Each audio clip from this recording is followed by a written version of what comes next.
Hello, BBC জানালা আমার ইংরেজি কোর্স 2-এ আপনাকে স্বাগতম। এই অডিও ফাইলটি শুনে আপনি চ্যাপ্টার 24-এর বিভিন্ন লেসন আরও সহজে বুঝতে পারবেন। চলুন প্রথমে পাপড়ি ও সোনিয়ার কথোপকথনটি শোনা যাক। I have to go now. Okay. Have a safe journey.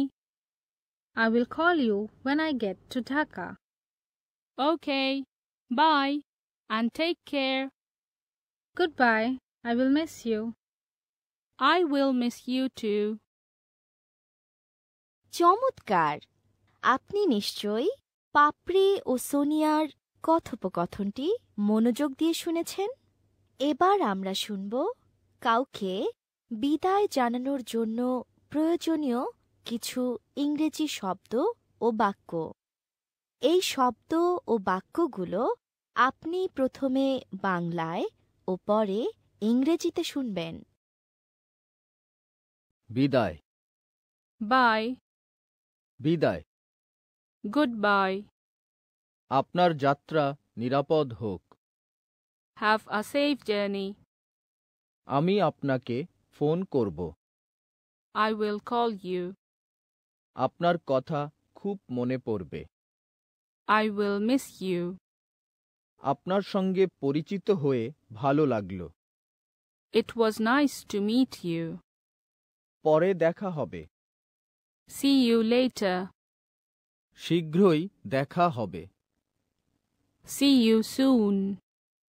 ভালো থাকবেন বা নিজের যত্ন নেবেন। Take care. চমৎকার! এবার আমরা চ্যাপ্টার 24 থেকে গ্রামার বিষয়ক কিছু বাক্য শিখব। এই গ্রামারগুলো বিভিন্ন বাক্যে আমরা প্রথমে বাংলায় ও পরে ইংরেজিতে শুনব। আমার ছেলেকে বিদ্যালয়ে নিয়ে যেতে হবে।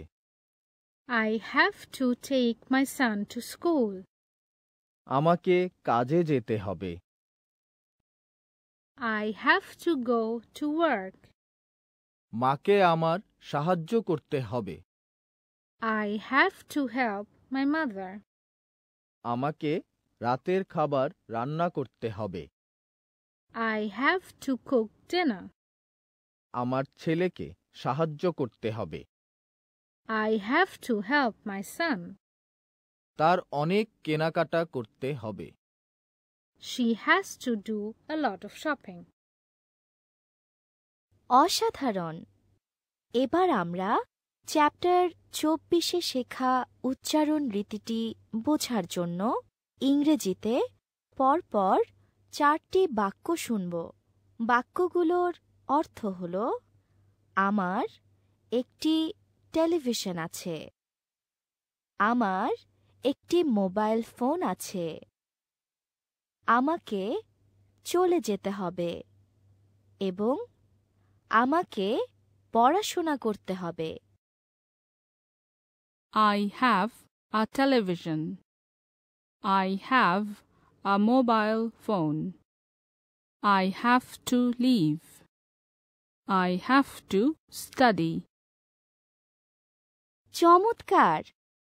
এতক্ষণ আপনি শুনলেন বিবিসি জানালা আমার ইংরেজি কোর্স 2 চ্যাপ্টার 24-এর অডিও লেসনটি। এই চ্যাপ্টারে যা কিছু শিখেছেন তা চর্চা করতে ভুলবেন না যেন।